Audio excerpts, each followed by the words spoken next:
de moi.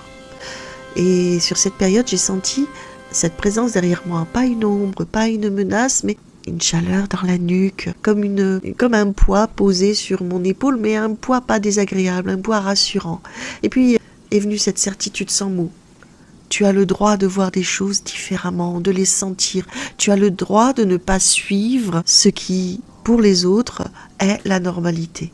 Alors depuis, j'ai appris que les totems ne sont pas des symboles, ce sont des forces qui agissent dans ton corps. Une pression dans la poitrine, des frissons dans le dos, une chaleur qui monte le long de la colonne vertébrale. C'est ça. La chouette, pour moi, c'était cette partie de moi qui voyait au-delà des apparences, voyait vers des choses que tout le monde ne voyait pas, qui osait être claire même quand tout était flou, qui refusait de se taire, même quand on lui demandait de se faire discrète. C'était ça.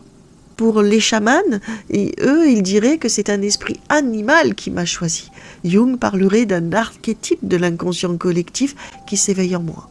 Je sais une chose, depuis ce jour, je n'ai plus jamais eu peur de ma différence parce que la chouette ne m'a pas dit « tu es spécial », elle m'a dit « tu sais que tu es spécial ». Alors arrête de faire semblant du contraire pour plaire aux autres. Et c'est ça la puissance de l'animal totem ou des totems. Il ne te sauve pas de la vie, il te sauve pour la vie, pour une version plus vraie, plus alignée avec toi. Si toi aussi, tu sens qu'un animal te suit depuis l'enfance ou depuis peu, qu'il te parle d'une manière que tu ne comprends pas encore tout à fait, sois juste en présence, en réceptivité. C'est ce que j'appelle écouter, avec tous tes sens. Pas avec ta tête, mais avec ton ventre.